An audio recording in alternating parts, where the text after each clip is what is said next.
لوگ اس بات پر شکوہ کرتے ہیں کہ فلاں کے پاس روپیہ پیسہ ہے، فلاں کے پاس بینک بیلنس ہے، فلاں کے پاس گاڑیاں ہیں، فلاں کے پاس کوٹھیاں ہیں، لیکن ہمارے پاس کچھ نہیں ہے۔ ایک صاحب اداس بیٹھے ہوئے تھے، ان سے پوچھا گیا، بھائی آپ کی اداسی کا سبب کیا ہے؟ تو کہنے لگے، کیا بتاؤں، ہاتھ خالی ہے، ہر جتن کیے،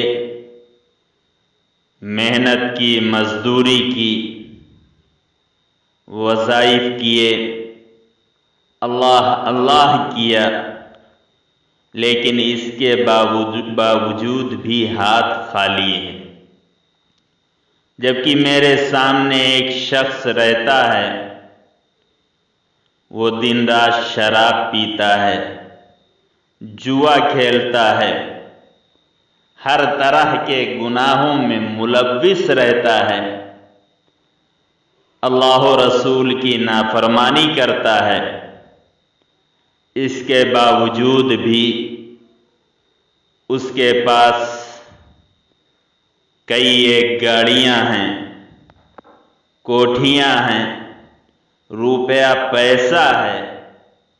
دیکھو وہ کتنی آرام دہ زندگی گزار رہا ہے۔ میں نے کہا، بھائی بات یہ نہیں ہے، کامیاب آپ اسے سمجھ رہے ہیں، لیکن وہ کامیاب نہیں ہے، کامیاب آپ ہیں۔ کہنے لگے، وہ کیسے؟ میں نے کہا، آپ کی نظر اس دنیا پر ہے، لیکن آپ کی نظر اس دنیا پر نہیں، وہ دنیا جس کے سامنے یہ دنیا ایک رائی کے برابر بھی نہیں ہے۔ اصل کامیابی تو اس دنیا کی ہے۔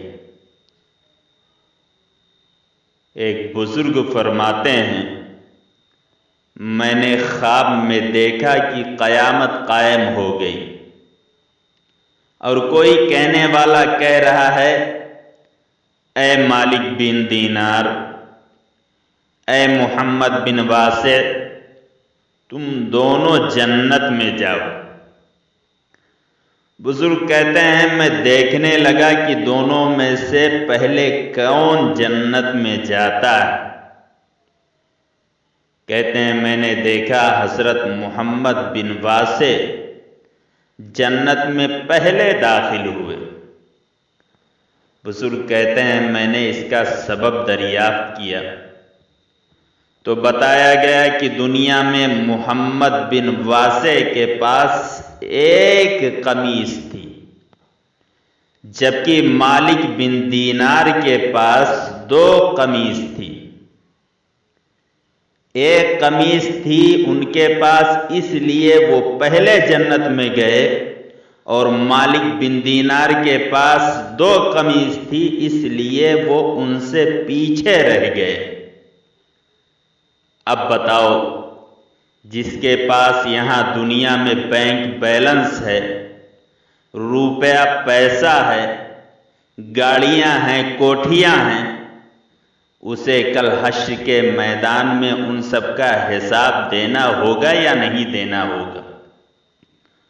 تمہارے پاس کچھ نہیں ہے تو تم پہلے جنت میں چلے جاؤ گے، لیکن جس کے پاس بہت کچھ ہے وہ وہاں حساب دینے میں لگا رہے گا۔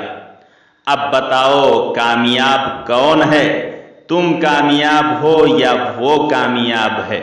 کہنے لگے، مولانا صاحب بات سمجھ میں آ گئی، بس صرف یہ دعا کریں کہ اللہ تبارک و تعالی حشر کے دن سرخرو فرمائے۔